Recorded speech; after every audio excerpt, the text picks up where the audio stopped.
Episode 4 of the Hemi YJ. It's been a while.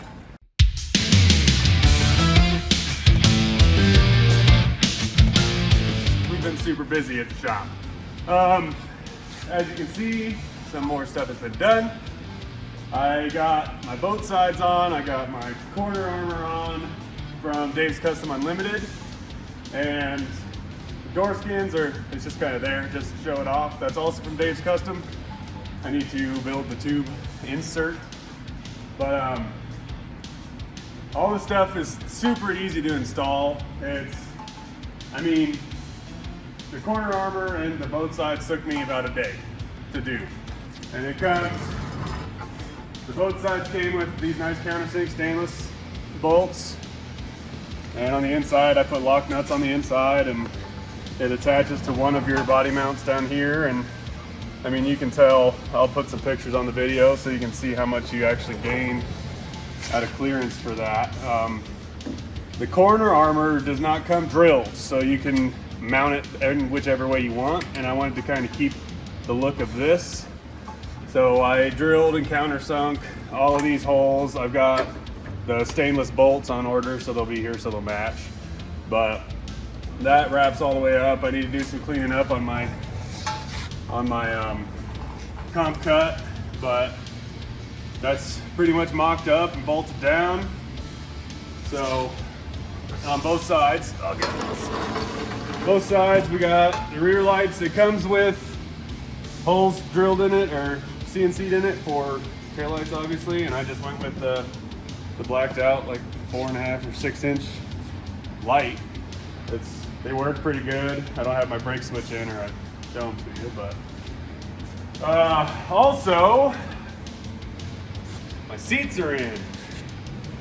Contacted PRP and they made us up some nice seats. We did the stitching and everything around it all in our custom, whatever colors we wanted, and I do that anyways. You order a pair of seats and you can get whatever you want done to it.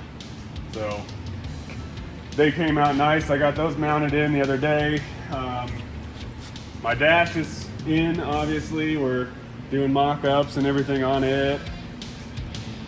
Testing out all the fitments. My center console's 50% done. I'm still waiting for my transfer case so I can figure out where I want to put my shifters. My electrical panel is under here. It's all done. The harness, or the ECM for the Hemi, is on its way to DIY Hemi right now in Louisiana, I believe. They're going to get rid of the skim module and all the crap I don't need. So we'll be getting that back shortly. Well, with the weather they've been having, who knows. So she's going to be kind of tall when she's all said and done. Boss, a little short guy. So he wanted some way to get in the Jeep. It's like, build me a ladder or something. I'm like, I'm not going to build you a ladder. Well, he grew up on a ranch. So this is just for him.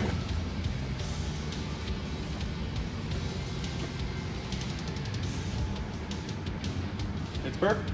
You get on it, you get up in there, put it up, and you ride.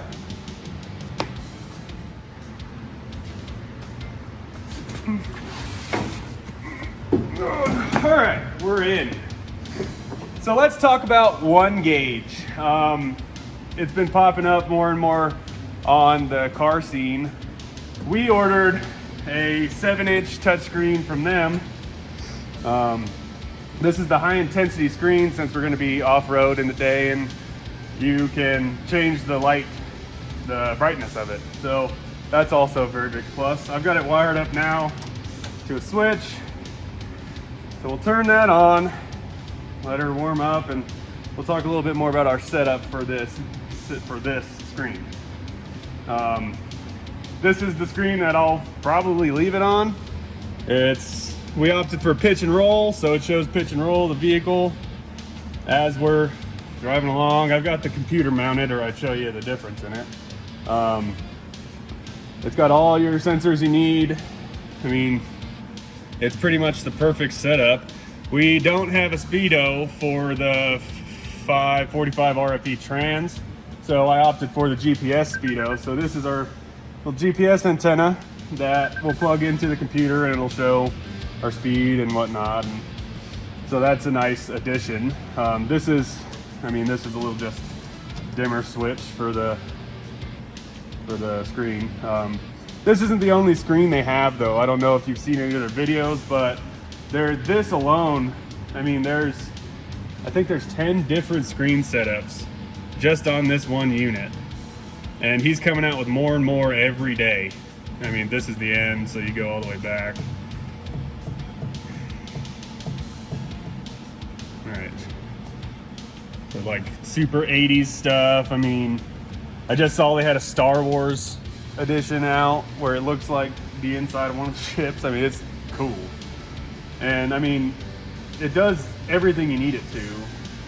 I'm gonna leave it on my screen, but it's also got like race functions. You can do track times, you can go to different tracks, you can change. I mean, he's really got this good.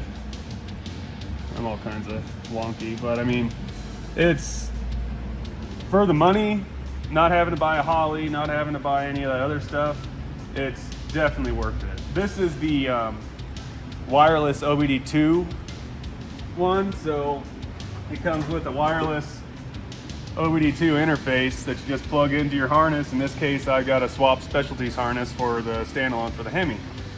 So this box here, when that engine's running and this has power, this screen will read all the stock sensors on that Hemi. You don't have to change anything.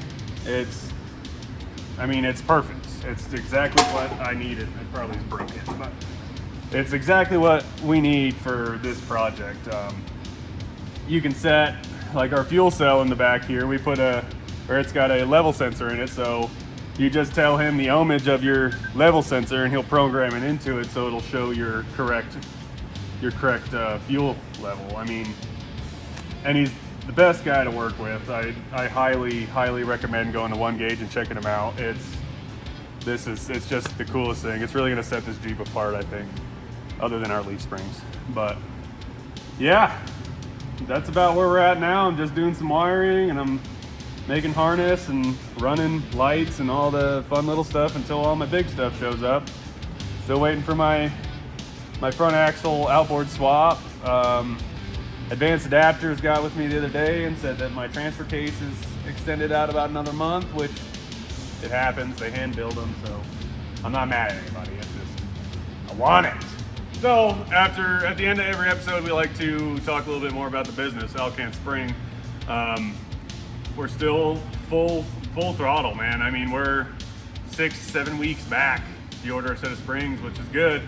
People are still ordering a quality product from us. This week we actually got to build something a little different, so I wanted to show it off to you. This is a quarter elliptical off of another customer's YJ.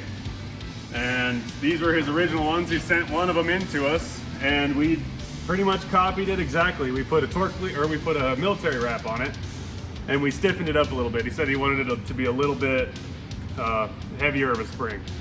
So we built the box for it. I put the 5/8 insert in it. It's bump stop, or the bump stop pad. It's identical, but it's just such a cool thing to make.